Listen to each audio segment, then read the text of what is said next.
We finally got a good day to do some planting, and I'm here with my mom. Say hi, Mom. Hi, Mom.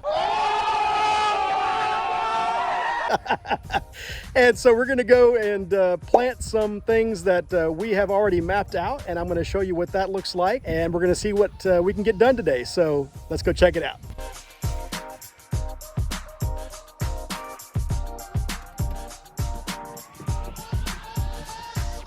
Before we get started planting seeds, what I wanted to do was to add some mealworm frass to each of these raised beds. And you can see that I have my mealworm frass here ready to go. You want to try and add about a pound of mealworm frass per 20 square feet of planting area. These boxes are 2 feet wide by 12 feet long, so they're about 24 square feet per each of these boxes.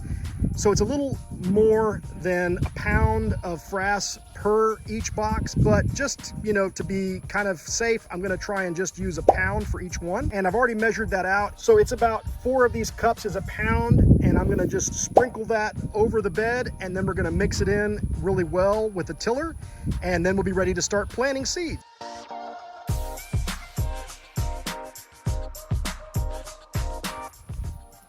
There's the 4th one there. So I'm gonna just sprinkle that all the way around, and then I'm gonna till it in with this tiller here.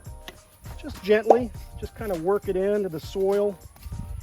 You just wanna make sure that it actually gets mixed with the soil. It also gives you a chance to break the soil up so that it's not so tough when you go to actually plant the seeds here in a minute. This is really good soil and mushroom compost. That's gonna also help these plants really take off. Here's a look at what we're going to be planting today. You can see that I've got the 8 planters indicated here, and here are the corresponding rows listing the things that we're going to be planting in each of those.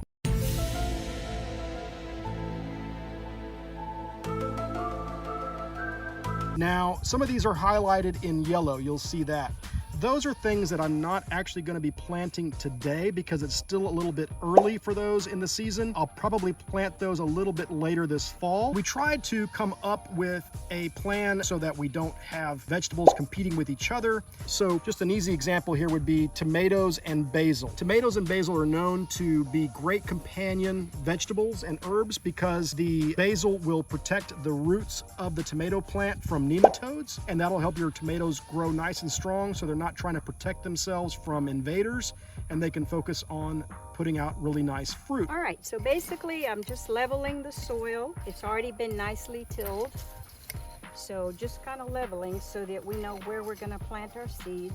We're going to do honeydew melons here at the end, and then some green beans, and then some cantaloupe. So we'll have this nice space for them to grow and spread. All right. And the reason that we do melons with the beans is that the beans will actually boost the nitrogen levels in the soil. So we want to place them close to each other, and that'll help the melons get a little nitrogen boost so that hopefully they can grow big and strong and produce some nice fruit. All right, so we have our honeydew melon seeds here. 6 to 8 seeds is a good number. They will be thinned out later, depending on how they do and how they grow. But we're going to put them together. We're not going to spread them in a row. We're going to put them in a little mound. If you have a regular garden that are just not raised beds, you would mound a little hill and plant them at the top of the little hill. And why is that? Because they need to spread and cascade downward and spread. So here we basically have our hill because it's a raised bed. So we're going to put them in a circle and thin them out later depending on how fast they sprout. All right. So and how deep do you want to go? So we're going to plant them 1 inch to 1.5 inches deep. What I like doing is spacing them so I know where they are before I start pushing them down. All right, so there's our 8, and then I just start pushing them about 1 inch to 1.5 inches. So there's no exact science, you just push them in. Your soil is rich and fertile, and all you need to do is get them in that ground. So now what I like doing is just spreading the dirt over them, and we'll water that down really well later. So there we go. It's as simple as that. One thing that I like to do is to write down on a tag that I can place in the garden bed the actual thing that was planted so that we don't lose track. Even though we have our master list, it's nice to, when you're out here without the list, you can see what you have planted and roughly where it is. So you can see there my mom put honeydew melon, and we're gonna place that kind of roughly where the melon seeds were initially planted so that when we come out here we can see how they're progressing. All right, next, as I mentioned, we're gonna be planting some green beans between our honeydew melon and our cantaloupe. This is the early serve variety, and can you tell us a little bit about how to plant these, Mom? Yes, you will find at the back of each of these seed envelopes the instructions as to the depth of planting, and when you thin them, how far apart they should be, that it should be full sun, and how tall they will get, 12 to 20 inches in height, and they'll mature in 45 days. So we're gonna put them in the ground, and so we're gonna plant them, as it says, a ½ inch to an inch deep. We're gonna do the same thing, but these are gonna be in a row. So I know that green beans usually like to climb up a structure. So because we're just starting out right now, we're not gonna put anything in the ground yet. But once they start to emerge, we will use a little trellis or tomato cage or something so that they can start climbing up that to produce the beans. Correct. And you can put your trellis behind it, or you can do a teepee type where they will climb on both sides. So it's your choice. Okay, and so about how far apart should we start these? We have our honeydew melon over there in that corner. We've designated about the middle section for the green beans. So about how many do you want to plant right now? Since they're going to ultimately be thinned to 4 to 6 inches apart, we can plant them now 4 to 6 inches. Okay. And so that's what I would do. So basically, I like to make my little row here so I know they're going to be in a line. Now, if you wanted, you could plant them further back or further that way so that your trellis would stand on this side.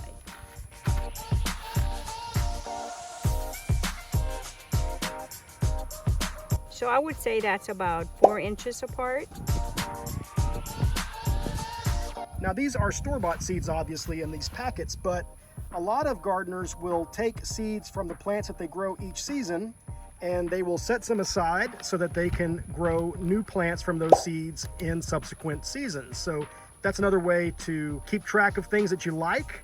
And if you can't find them again at the store, well, you can have your own private store of seeds at your house. All right, now that we have these in the ground, do we cover them up or do we let them go? Yes, ½ inch to an inch deep. So again, I'm going to do the same thing. And I tried to space them about 4 inches apart, more or less. And if we were a little too ambitious and planted them too closely, as they start to grow, you can always thin them out. Correct. And there we go. I like to mark where I ended, but you don't have to. Just because we're going to do the planting of the cantaloupe on that side.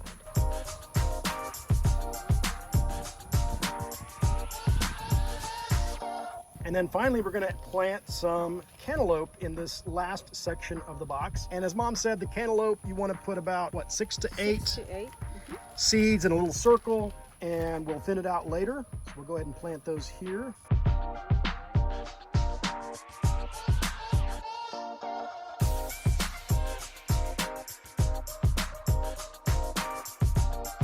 So again, if you put too many in your hand, don't waste them, put them back so that you can have some for the next planting season. Exactly. Okay. So these are going to go in also again about an inch to an inch and a half.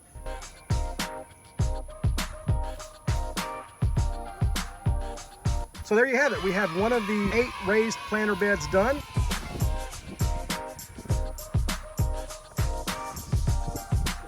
All right, we got the second box tilled, and we're going to be planting carrots and chives in alternating fashion. Now for carrots, the planting depth is very shallow. It's 1/4 inch to a half. So you want to just barely put them on and cover them gently with some dirt. Okay. And that's about it. So we kind of mapped out 4 different spots for the carrots because we're going to do alternating with chives in between because chives are a good companion vegetable for carrot. And they're tiny seeds. Ooh, that's kind of small. They're really small. So they're very hard to see when you sprinkle them on there. So that's it.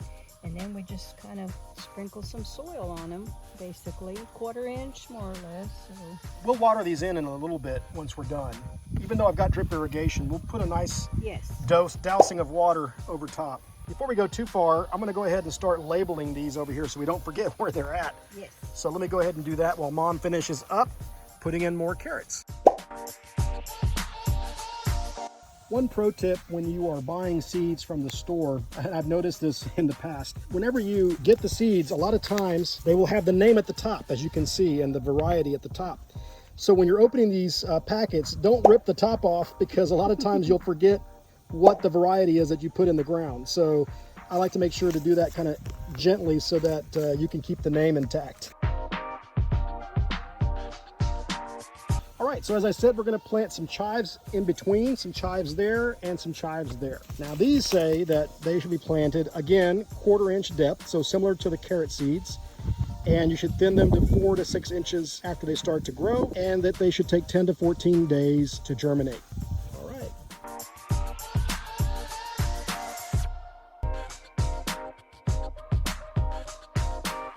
There's a lot of different reasons why plants are good companions with other vegetable plants or herbs. It can have everything to do with the fact that certain plants will strengthen the defense mechanisms of those that are around it. Sometimes it's a matter of providing a good windbreak and sunbreak. You know, taller plants will protect plants that grow low.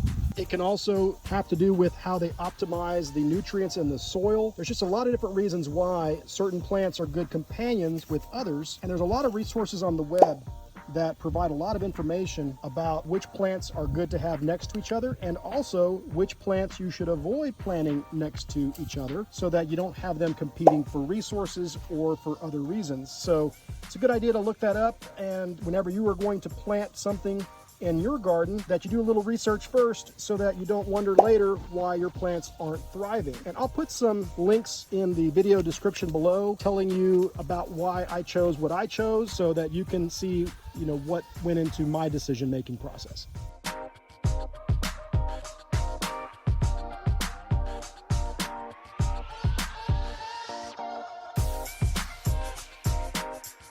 Okay, here's a box where we're gonna actually leave a couple of spaces for the tomatoes that are gonna be planted a little bit later in the season. So we're gonna leave a little bit of a section open for those, but we're gonna plant basil next to the tomatoes, and we're also gonna plant some bell pepper on one end and okra on the other. So this is a bell pepper, also requires shallow planting, 1/4 inch, so not much to it.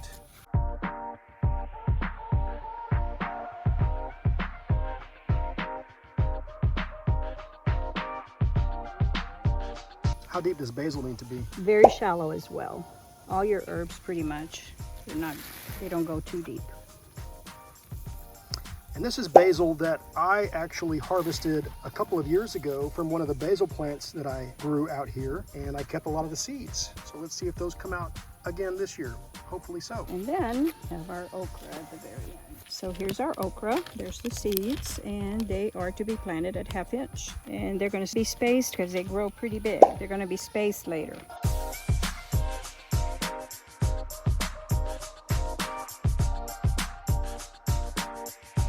I'm not putting too many because we're hoping that this space will accommodate a couple of plants, a couple of okra. They grow pretty big. And the depth is 1/2 inch, so not too deep.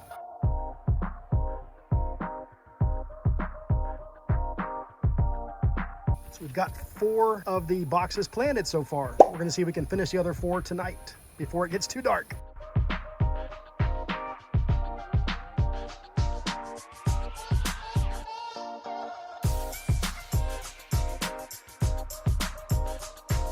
For the particular spots where we don't have anything planted right now, but we're leaving a spot in the planter box for later, I went ahead and added an asterisk to each of those so that if I'm out here and I don't have my paperwork with me, I can easily see which ones don't have any seeds right now so that I'm not confused when I don't see anything popping up after a couple of weeks.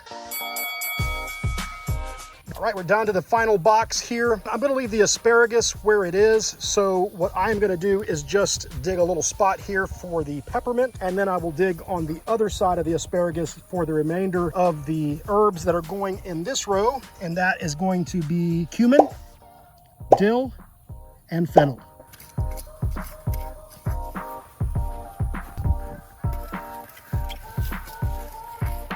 The roosters are crowing, saying it's bedtime.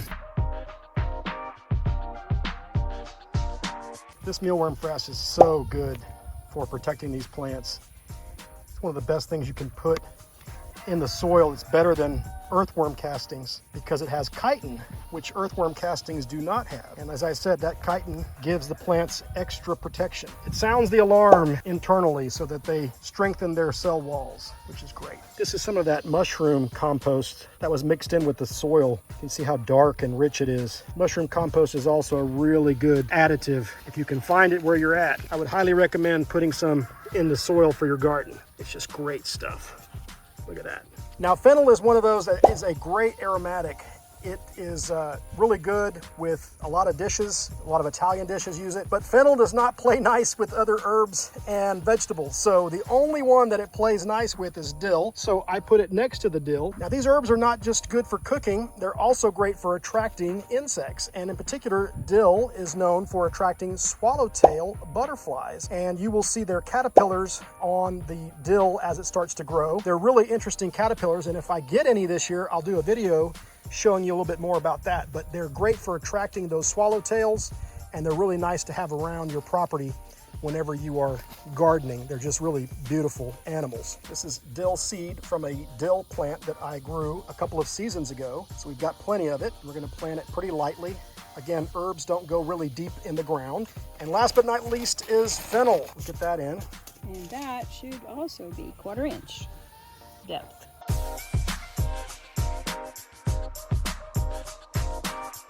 Yeah, these packets tend to not want to open easily, which is why you're usually trying to Look at that. strip the top off. But again, be careful so that you keep the name on there so that next year you know what seeds they are.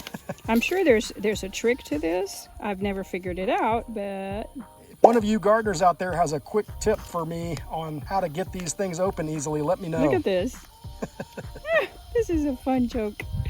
You can't open it, Mike.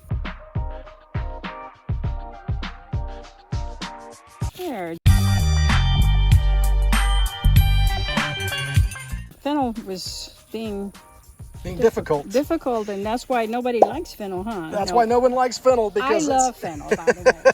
it's a difficult herb not only to love open it. and plant, but also to get along with other herbs and vegetables. I still think it's so aromatic and just beautiful. All right. I'm pretty fond of fennel as well. Yes. Okay, we got it. Awesome. So there you have it. All 8 planters are now ready for the season, with the exception of a few items we have to plant in a couple of weeks when it's a little bit cooler. It's still a little bit too warm. And when I get those in the boxes, I'll do another quick video and we'll show you what that looks like. And then we'll do some other videos following up to see how the plants fare this year. The last thing that we're gonna do before we turn in for the evening is to put some water on these so that they get a nice soaking overnight. Mom's using the old-fashioned thumb method instead of the newfangled sprayer method. It's worked for centuries. It works, see? It's awesome. This is how I grew up watering. We didn't have those fancy sprayers. We'll make sure that you water them in well so that they can get off to a good start. Again, these boxes have drip irrigation, so they will stay hydrated once we water them in, but just to give them a little extra boost. And the fact that we're doing this in the evening is also good because there won't be any harsh sun evaporating all the water off during the day, so that overnight they will be able to get the benefit of that water. You like watering plants, don't you, Mom? I love watering. It's very therapeutic. It's occupational therapy. I think gardening is occupational therapy. It is. It's the most wonderful hobby to have. And when you see everything growing, it's just so rewarding, and seeing how nature takes its course. And then you get to harvest your veggies and enjoy them. And share them with friends and family. Share them because you will have more than you need, always. You can do some canning and experiment with that aspect, which is very rewarding as well. So, done that a little bit. You can also freeze your veggies, some vegetables. You can dry your herbs for later use by hanging them upside down in a dry place. So there's a lot of advantages to gardening. It's just a beautiful thing I've enjoyed for life, most of my life. We can also water in the morning a little bit if we think it's going to be really hot, but the irrigation should take care of it.